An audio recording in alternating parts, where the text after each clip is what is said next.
तो कहते हैं कि जिसे बुलावा आता है वही माता रानी के दर्शन करने जाता है। तो आई गेस इस बार मेरा बुलावा था। तो चलो लेते हैं बस और चलते हैं वैष्णो देवी। तो काफ़ी रेटिंग्स और रिव्यूज़ देखने के बाद में मैंने ये जिंक बस ली थी, जिसका रात का 9:35 का डिपार्चर था। बड़ा ही एवरेज एक्सपीरियंस था। तो सुबह कुछ 11:30 बजे हम जम्मू पहुंच गए थे। एंड ये एक ओवरनाइट जर्नी थी और आप बाहर देख सकते हैं थोड़े बहुत पहाड़ आपको दिख रहे हैं। कुछ 10 मिनट में स्टॉप आने वाला था। So I packed my things and got ready to get down. रात में काफ़ी ठंड हो गई थी एंड मैंने बहुत मिनिमल पैकिंग करी थी क्योंकि सामान के साथ में चढ़ाई करनी थी। तो जितनी भी लेस मेरे पास थी मैंने वो सब पहन ली थी। अब हम जयकारे लगाते हुए करेंगे चढ़ाई शुरू। सो थोड़ी देर चलने के बाद में मुझे लगी थी बहुत तेज़ भूख। And to be very honest मुझे कोई हेल्दी ऑप्शन नहीं दिख रहा था। फ्रूट्स खाने का मेरा मन नहीं था। तो आई हैड दिस मैगी जो कि बहुत ही अमेजिंग थी। And I finished the whole plate in just a couple of minutes. फिर कुछ 1 घंटे तक चढ़ाई करने के बाद में वहाँ पे एक भोजनालय था और लंच का टाइम हो गया था। तो मैंने खाए राजमा चावल जो कि 45 रुपीज़ की एक बहुत बड़ी प्लेट थी एंड बहुत फुलफिलिंग थी। और इस 15 किलोमीटर की यात्रा के बाद में मैं पहुंची भवन, जहाँ पे मुझे बहुत ही अच्छे माता रानी के दर्शन हुए। अब भवन के पास डोमिनोज भी खुल चुका है तो वहाँ से मैंने फार्म हाउस पिज़्ज़ा खाया। मुझे थोड़ा फ्यूल भी चाहिए था भैरव बाबा की चढ़ाई करने के लिए क्योंकि वो एकदम खड़ी चढ़ाई है। एंड पिज़्ज़ा फिनिश करने के बाद मैं निकली चढ़ाई करने के लिए। 70 से 80% जनता पालकी और घोड़ों पे जा रही थी और यहाँ ऊपर से भवन बहुत ही खूबसूरत दिख रहा था। ये 2 किलोमीटर की एकदम खड़ी चढ़ाई है जिसमें ज़्यादा टाइम नहीं लगता, बट यूजुअली लोग रुकते हुए जाते हैं बिकॉज खड़ी चढ़ाई करने में थोड़ा ट्रबल होता है। इस बार मुझे बहुत अच्छे दर्शन हुए थे and I was very very happy. बहुत ही अच्छा लग रहा था और ऐसे ही चलते चलते मैं पहुंच गई भैरव बाबा के पास। आई गेस शाम के कुछ 6:30 या 7 बज रहे थे और ये जगह काफ़ी हैपनिंग थी, काफ़ी भीड़ थी, बहुत सारे लोग दर्शन करने आए हुए थे। तो मैंने यहाँ से लिया प्रसाद और उसके बाद मैं चली गई मंदिर दर्शन करने।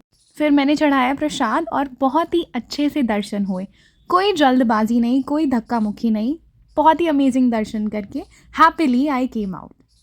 अब यहाँ मंदिर के बाहर एक स्क्रीन लगी हुई थी जहाँ से बहुत ही बढ़िया गुफा के दर्शन हो रहे थे। तो थोड़ी देर यहाँ बैठने के बाद में मैंने वापस नीचे उतरना शुरू कर दिया।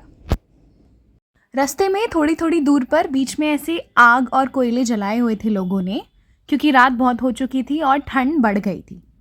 तो कुछ 8 बजे के आसपास मैंने वापस नीचे उतरना शुरू करा। अब नीचे उतरने के 2 रास्ते होते हैं। जो अर्धकुंवारी होते हुए जाता है वो यूजुअली 6 किलोमीटर लंबा होता है, जो कि मुझे नहीं पता था और मैंने वो ले लिया। तो अब मेरी यात्रा हो गई पूरी 17 + 6, पूरी 23 किलोमीटर। बट कोई बात नहीं, शायद माता रानी चाहती थी कि मैं थोड़ा ज़्यादा चल लूँ, तो आई डिड दैट।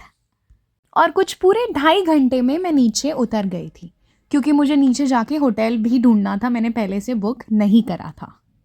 पूरा रास्ता वेल लिट होता है, यहाँ पे आपको हर चीज़ मिल जाती है, तो कोई भी इशू नहीं होता। Even medical stores, normal general stores सब होते हैं।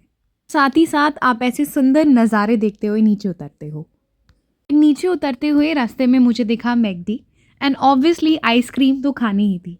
ठंड में आइसक्रीम खाने का मज़ा ही अलग है। हालांकि जब मैंने ऑर्डर दिया तो वहाँ पे जो लोग थे वो मुझे देख रहे थे, बट किसे फ़र्क पड़ता है। ऐसे हुई मेरी यात्रा ख़त्म और मैं पहुँच गई होटल टाइम से। तो अगले दिन मेरी बस थी शाम 4 बजे की। तो मैंने अच्छा खासा 2-3 घंटे कटरा मार्केट में एक्सप्लोर किए एंड आई बॉट दीज अखरोट, जो कि ये भैया बहुत ही एक्साइटिंगली समझा रहे थे एंड काफ़ी अच्छे भी थे। My never ending love for ice cream, I had it again, जो कि सरप्राइजिंगली बहुत अच्छी थी।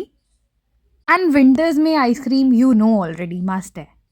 फिर मैंने खाया कलाड़ी कुलचा, जो कि जम्मू में काफ़ी फेमस है। इसके अंदर दूध और पनीर की टिक्की होती है और इसके अंदर बहुत सारे सॉसेस डाल के बहुत ही अमेजिंगली इसे बनाते हैं। फिर मैंने खाए बिना लहसुन प्याज के सोयाबीन वाले मोमोज़। यहाँ पे मोस्टली सारी शॉप्स पे लहसुन प्याज यूज़ नहीं होता, जो कि ठीक ठाक थे। And I also bought this कावा, जो कि मैं बहुत टाइम से ढूंढ रही थी। यही सेम कावा टी मैंने लद्दाख में पी थी, जो मुझे बहुत पसंद आई थी and I finally found it. वैसे ही टाइम पास करते हो गया था जाने का टाइम, शाम के 4 बज गए थे एंड वापस आते हुए मैंने ली लक्ष्मी हॉलीडेज़। कि फार बेटर थी जिंग बस से। Another kulcha which is very famous is nutri kulcha. अब आई नो बहुत सारे लोग ये देख के बोलेंगे कि स्ट्रीट फूड ये वो ब्ला ब्ला ब्ला, बट इट वॉज गुड। चलती हुई शॉप थी, यहाँ पे बहुत लोग थे, सो आई बॉट दिस कि अगर बाद में मुझे भूख लगेगी तो आई विल हैव इट। अब हम करते हैं बाय बाय और निकल जाते हैं वापस दिल्ली के लिए। I wanted to go somewhere peaceful and this was the best place. अब हम माता रानी के पहाड़ों को करते हैं बाय बाय और निकल जाते हैं दिल्ली के लिए। चलो अब देखते हैं जो कुलचा पैक कराया था वो कैसा था। वेल, ठंडा होने के बाद में भी ये बहुत अच्छा लग रहा था। इसमें जो ग्रीन चटनी डाली गई थी उसका फ्लेवर बहुत ही अच्छा आ रहा था। 12 घंटे की जर्नी पता ही नहीं चली कब निकल गई, और इस फुल मून नाइट ने मेरी जर्नी को बहुत ही अमेजिंगली कॉम्प्लीमेंट किया।